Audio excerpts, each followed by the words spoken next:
ረመዳን የጤንነት መጠበቂያ ነው። አውሮፓ ውስጥ አሁን ከሚገለገሉበት የሕክምና ሳይንስ ውስጥ አንዱ ጾም ሆኗል።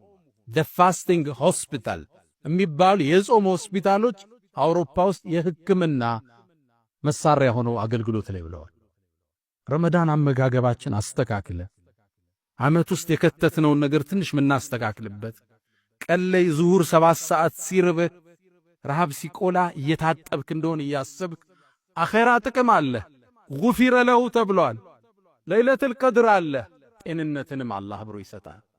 ጤንነትን እንደማትጠብቀው ይታወቃል። ግዴታ አደረገብህ 30 ቀን እንድትጾመው ማፍጠራችን አላህ አስገድዶ ያጥባሃል። ጤንነትህን ያስተካክልሃል።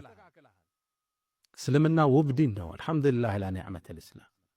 ረመዳን ኢማናችን ምናጎለብትበት፣ አካላዊ ጤንነታችን ምንጠብቅበት፣ የወንጀል መዝገቦቻችንን ምናጸዳበት።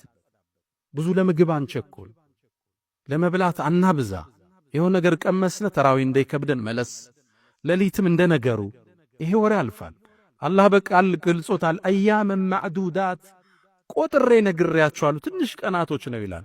እመኑኝ አላህ የነገ ሰው ካረገ ረመዳን እንዴት አለፈ ብለን እዚህ ላይ ኹጥባ እናነሳዋለን።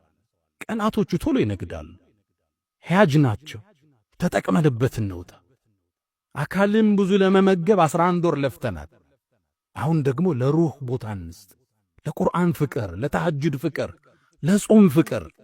ያ ኻዲመል ጅስም አንተ አካልህን በመመገብ ቢዚ የሆንክ ሰው ከም ተሽቃሊ ኺድመትህ እንዴት ነው ራስህን የጣልከው? ራስን በመንከባከብ ብቻ፣ በአመጋገብ በአጠጣጥ ብቻ ቢዚ፣ በጂም ብቻ ቢዚ። አተጥሉቡ ርብሐ ፊማ ፊህ ኹስራን፣ ኪሳራ ባለበት ነገር ትርፍን ትጠብቃለህ እንዴ? አቅቢል አለ ሩህ፣ ወደ ሩህም ተመለስ እንጂ ወደ ዋናው ማንነት። ሰውነት እኮ መጓጓዣ ነው። ዓላማው ሩህ ነች የተፈጠረበት። ይሄ ቀፎው ነገ ይጣላል፣ ነገ ይበሰብሳል። እሷን ሊያደርስ እሷን ሊሸከም ነው አካል የመጣው።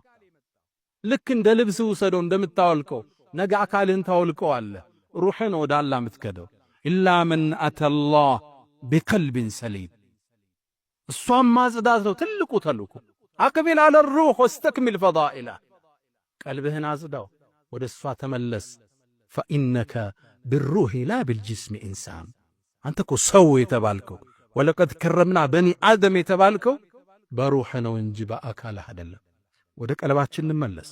ረመዳንን ለለውጥ እንጠቀምበት፣ ለማህርታ እንጠቀምበት፣ ጤንነታችን ለመመለስ እንጠቀምበት።